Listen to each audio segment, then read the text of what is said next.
just a replacement. A week before the training, nag-back out po yung isang kasama namin. So, pumili po sila, then I was selected. At first, nagdadalawang isip po ako kasi biglaan siya. Hindi siya nakaplano talaga. But then, sabi ko po sa sarili ko na ito na siguro yung pagkakataon para mag-grow ako as a respiratory therapist. So, I grabbed the opportunity na mapabilang po dito sa training ng pulmonary rehab. Nung una, sobrang kaba po, pero dahil magagaling at matyaga yung mga staff po dito sa pulmo rehab, mabilis naman po kaming nag-adapt at natuto. Yung best learning experience ko naman po ay ang pagkakaroon ng mahabang pasensya. Yung mga pasyente kasi natin dito, hindi sila pare-pareho. So, kailangan talagang kilalanin sila isa-isa. Lalo na't hindi palaging good mood yung mga pasyente kapag pupasok sila. So, kailangan talaga natin habaan yung pasensya natin para intindihin po sila. Na-admire ko din po yung napakagandang samahan ng mga artist staff at mga doctors dito sa pulmo rehab. Ang sarap po kasing pumasok sa trabaho kapag ang ganda ng working environment. Naniniwala po ako na malaki ang potensyal ng pulmonary rehabilitation dito sa Pilipinas. Sooner or later, makikilala din po tayo katulad ng physical rehab at saka cardio rehab. Kailangan lang siguro natin na ipakilala at ipaalam sa lahat na we exist, na meron din tayong programa na pulmonary rehabilitation.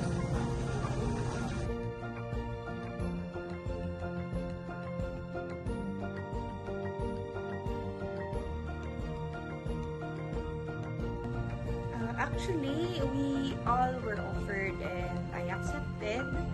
By deliberation, they chose me. I was very ecstatic and excited because I was chosen. Hindi ko po in-expect na pipiliin nila ako.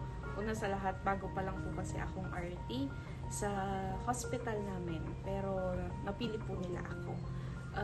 Pero dahil nga po sa limited pa ang kaalaman namin sa pulmo rehab or ang kaalaman ko sa pulmo rehab, medyo kinabahan din po ako at medyo nagduda ako sa sarili ko kung kaya ko ba na gawin mo. Yun. During the last 3 months po ng training, dami po akong na-experience na bago. Sobrang dami ko pong natutunan. Una-una po sa lahat, public speaking. Yun po ang isa sa mga kauna-unahang natutunan ko dito. Pangalawa po is exercise, which is also one of my biggest learning curve. Kasi hindi naman po talaga ako nag-exercise. But how are you going to teach someone how to do something that you do not do?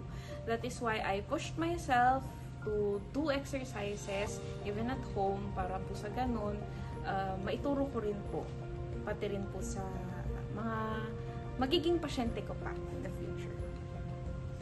I think although mahirap siya, it will be a very difficult road for all of us. But as long as we are all going to be committed in promoting pulmonary rehabilitation, it will be one of the main and one of the biggest campaigns that we have to fight chronic lung diseases.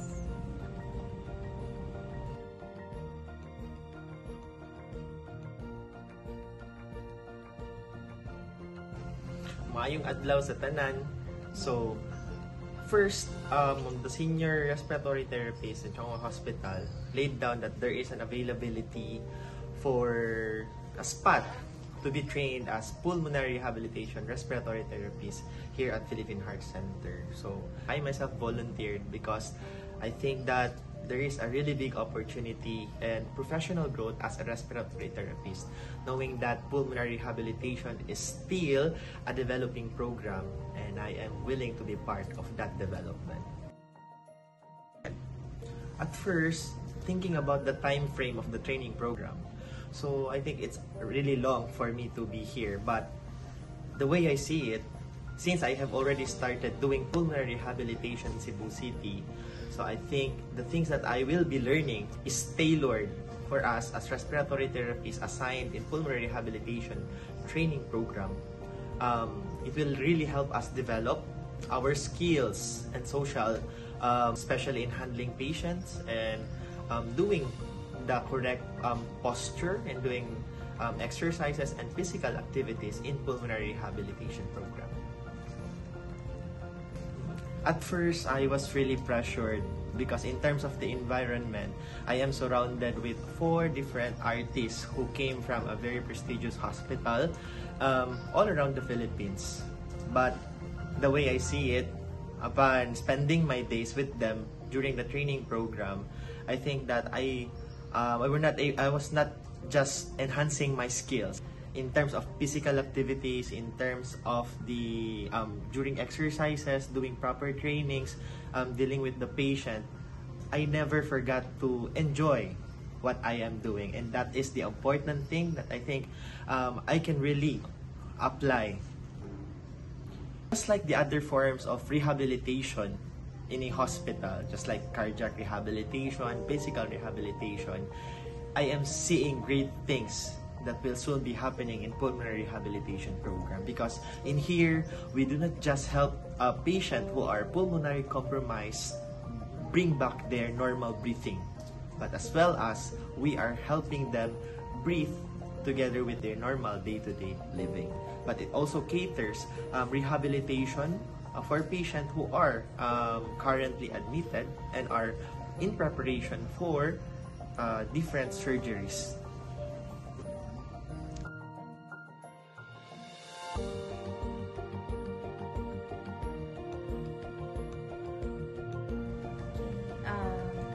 I was selected by my chief RT to be trained here in pulmonary rehab.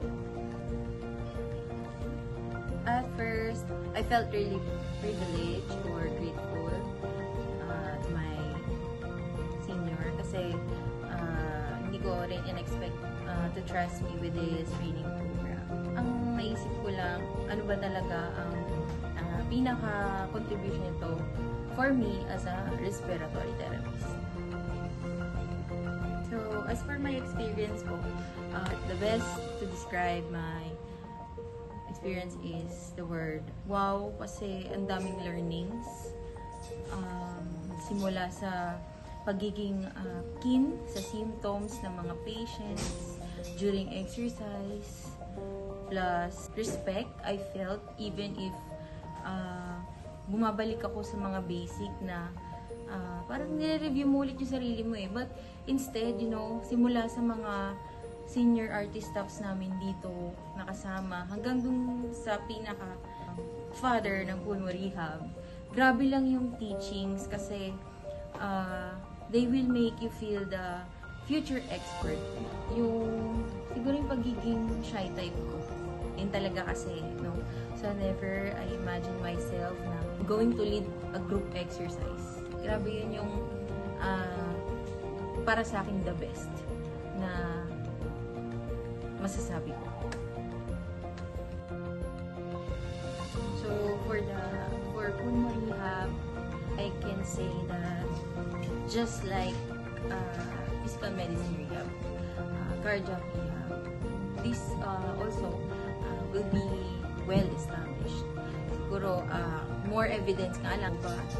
All in all, malalaman ng maraming pasyente na with their chronic lung disease, they can still live to that quality of life na may po-provide ng pulmonary rehab.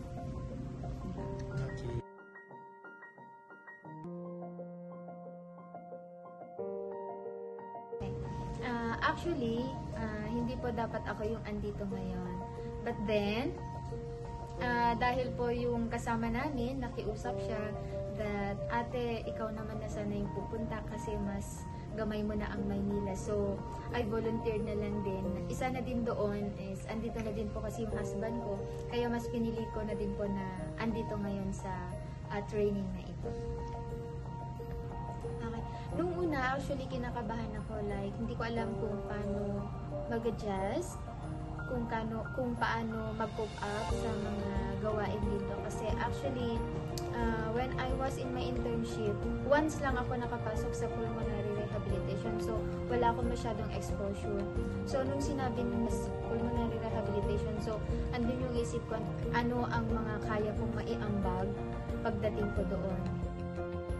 Nung nandito na ako, I was so thankful na it was the best choice na nagawa ko sa buhay ko kasi dito ko nakita kung ano yung totoong bonding or ano yung totoong love ng mga respiratory therapists and sa mga doktor, kung paano nila i-express yung love nila sa kanilang mga pasyente.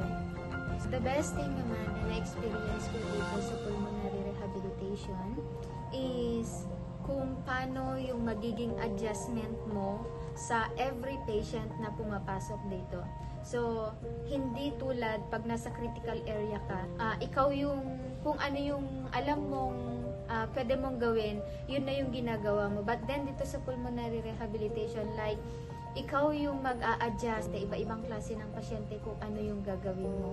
So, yung rapport na ginagawa mo, hindi lang sa pasyente, kundi pati na rin sa mga co-trainees mo, sa mga staffs, and at the same time, sa mga relatives mismo ng patient.